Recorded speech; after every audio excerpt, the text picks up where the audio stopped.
Well, if the purpose of the last program was to introduce you to the concept of just copying the critical bit of information, just learning to head copy just what you need out of an exchange, then this program is kind of an extension of that. As I mentioned in the last video, a lot of people who are getting started in this gravitate towards activities like LICW or SKCC because they provide a structured framework that you can make exchanges, QSOs in, make contacts, and with the script in hand or in mind, you know what's coming next. You can anticipate it, which really improves your ability to copy something when you know the basic format of what's coming.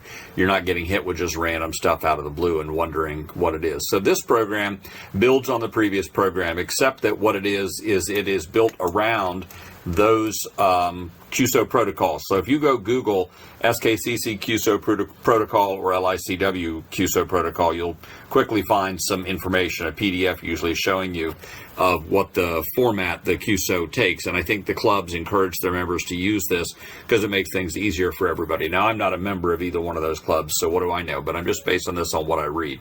So this program, you enter your side tone, you enter your speed, you put your call sign in. That's optional. If you don't put it in, it'll work around it. And then you pick which one of these protocols you want to practice on. So if we do the SKCC, it's kind of an all-in-one. You get all the information in one exchange. I hit start, a bunch of text entry boxes will open up down here, and then it's my job to copy each piece of information out of what the other operator is sending. So let's try this.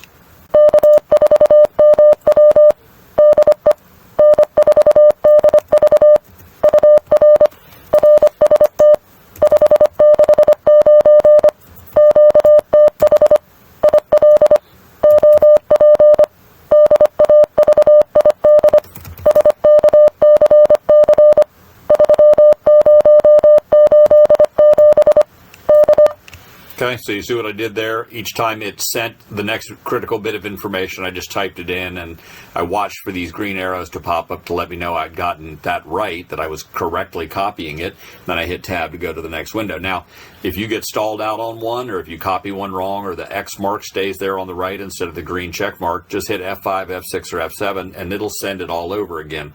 So just practice this until you're comfortable, with the format of the data that's coming at you and in your ability to copy what's sent to you. And you can dial this all the way down to just about no speed to way on up there, although I imagine that the primary use of this program will be probably at 20 or less. And if you get tired of SKCC, you can switch over to each of the three first stages of the LICW. That looks like this.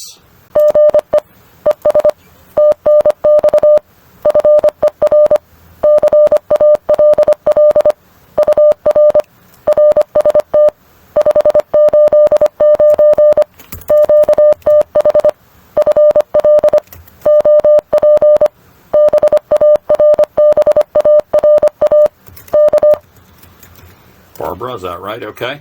You can do stage 2, has a bunch of information to exchange. I think this is the one where they talk about, my radio is, my antenna is, my power is.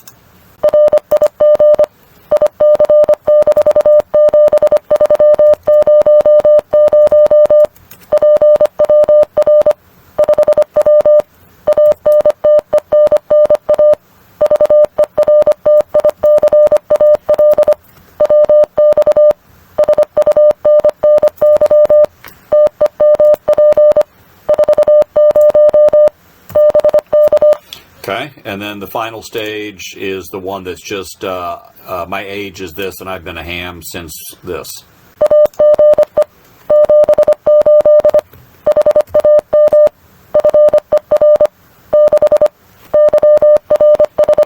Okay, so each of the three stages, the fourth stage of the LICW, I think, is just the closing, so I left that out. There's no real information exchanged in that one. So just a program, another building, a building block, skill builder, whatever you want to call it, as you're working your way towards a comfort level that lets you just freely call CQ or answer CQs without worrying about what you're going to get. This is just another step on the voyage. So check it out. If you think it's interesting, let me know. Happy to share it with people who express an interest. Okay? Thanks for watching, and have a great day.